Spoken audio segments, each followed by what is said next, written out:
Karibu sana katika sehemu yetu ya pili ya mzigo wetu safi kabisa ambayo inaitwa Lost Soul, utakayoletwa na lugha ya Kiswahili hapa na storyteller yako Steve Mastori. Hasa sehemu ya pili inaendelea. Baada ya Mr. Nick kudondoka chini na kufariki, pale bwana mzimu wa Suki ukamuisha. Hasa pale Bibi Betty akawa anajilaumu na nini, lakini marafiki zake ambaye ni Dala na Lil Hex wakafika, wakaamua tu kumtoa pale kwa sababu akikutwa ni kesi nyingine. Hasa akiwa anatoka pale nje wanakutana na yule mwanafunzi ambaye ni mfukunuku. Nyinyi mmekuja kufanya nini hapa shule? Sisi tumekuja kusoma. Wewe Lil Hex, na kusoma ni wapi na wapi? Na wewe umekuja kufanya nini? Mimi nimekuja kusoma na daftari vile vile lipo darasani. Basi uenda kwa njia yako na sisi tunaenda kwa njia yetu.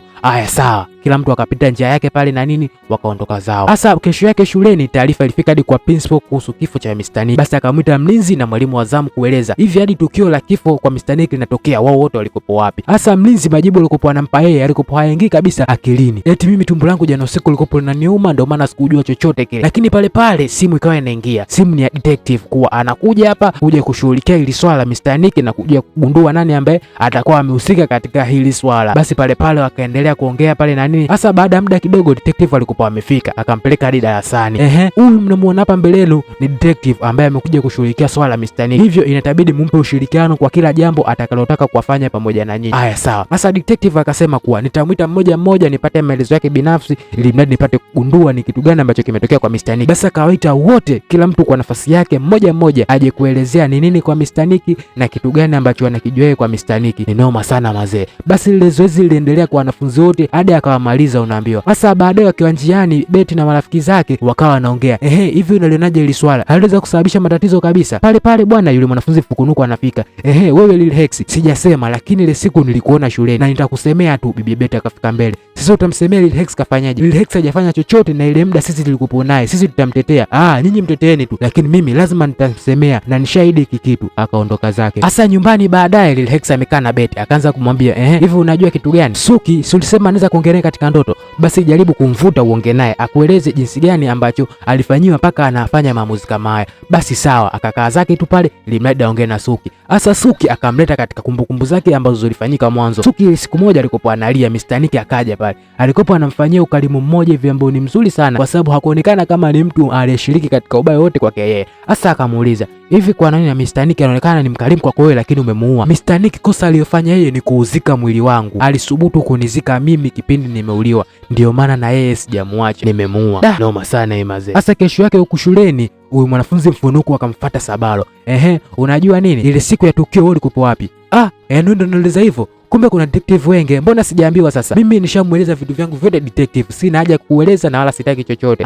Basi akamuonyesha pale video ambayo inamuonyesha huyu mwanafunzi ile siku ya tukio alimuingiza mwanamke hapa na kulala naye. Basi akamwambia inabidi unipe ushirikiano wako na wewe. Usiponipa lazima hii video nitaivujisha unaambiwa. Ni noma sana mazee. Alichomwambia sasa yeye kuwa ile siku alimuona Lil Hex shuleni na alimjibu kuwa amekuja kusoma, lakini haimuingia akilini kwa sababu Lil Hex hasomi na wala hasomi kabisa yani. Sasa inakuwaje anasema amekuja kusoma? Basi akamwambia basi wewe nenda darasani, hilo swala mimi nitajaribu kulifikiria. Sasa baadaye bwana Lil Hex alikuwa amekaa na rafiki zake wanaongea tu pale. Detective amekaa na mwalimu mkuu wanazungumza mambo kuhusu ile ajenda yao ya kumtafuta muuaji wa Mr. Nick. Pale bwana wakamfuata hadi pale alipokaa Mwamba Hex na wenzake. Detective akaanza kumwambia, Lil Hex, unashtakiwa na unatuhumiwa katika kosa hili. Hivyo basi inabidi uende kituoni kwa maelezo zaidi kwa sababu inaonekana siku ya tukio wewe ulikuwepo. Basi wakamchukua pale, marafiki zake wakajaribu kumtetea sana lakini hakuna bwana lililowezekana. Pale bwana yule mwanafunzi fukunuku akafika.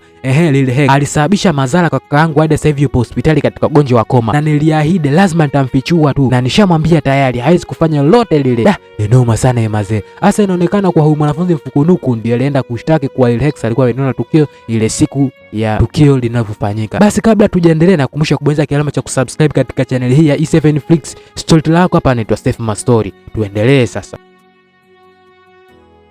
Sasa kwa upande wa pili detective na Lil Hex walifika hadi kituoni unaambiwa. Sasa detective akawa anamuuliza maswali Lil Hex kuhusu ile siku ya tukio yeye alikuwa wapi, kwa sababu kuna mwanafunzi mwenzake amemuona maeneo ya shule ile siku. Sasa Lil Hex akawa anajitetea tu kuwa mimi sikuwepo maeneo ya shule kabisa na yule anafanya vile kwa sababu yote tu ya ugomvi wetu binafsi, lakini mimi sijafanya lolote ile na sihusiki lolote katika hilo. Sasa detective akaanza kumwambia baba yako ni mtu mkubwa sana hapa Nigeria, lakini baba yako vile vile hawezi kukutetea kwa sababu hii kesi ni ya mauaji. Hivyo inatakiwa useme ukweli ili mradi tujue namna gani tunaweza kukusaidia. lakini Lil Hex akasema tu kuwa amna, mimi sihusiki na mimi sijahusika katika chochote ile katika hilo, naomba unielewe kwa hilo tafadhali, naomba, mimi sisemi uongo, mimi nasema ukweli. Ni noma sana mazee. Sasa huku upande wa pili bwana ni nyumbani, Betty amekaa pale na mama yake na nini, anajiandaa kwenda shuleni. Sasa baada ya muda kidogo mlango unagongwa, kwenda kufungua ni detective akafika hadi pale. Aya, nina maswali machache sana kwa wewe mama yake na Betty. Hivi unamjua Lil Hex? Namjua, ni rafiki wa mwanangu. Aya, ile siku ya Jumanne alikuwa hapa kwako?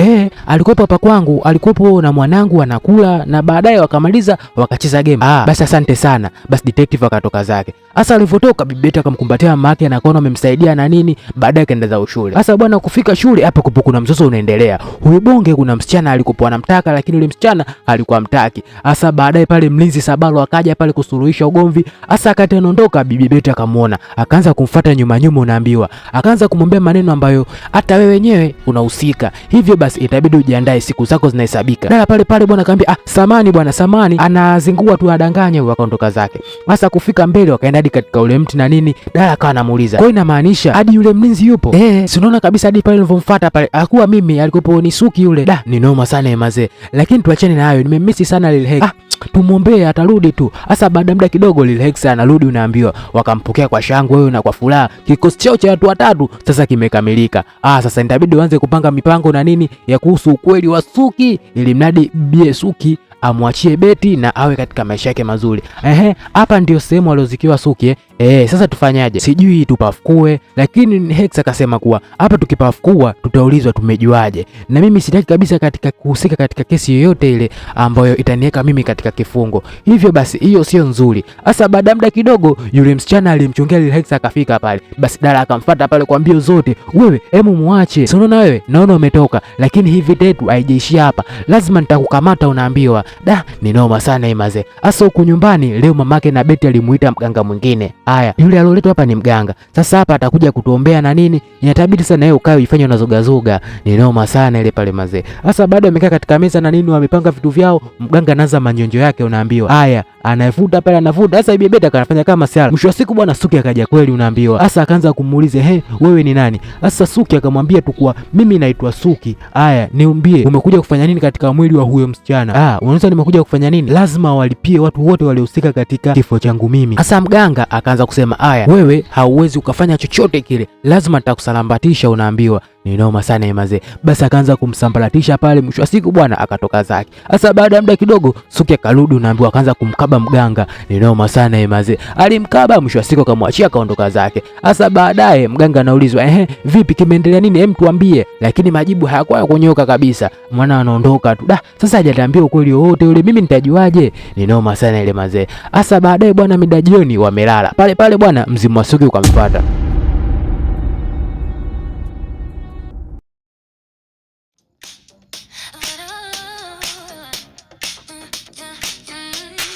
Wake up to the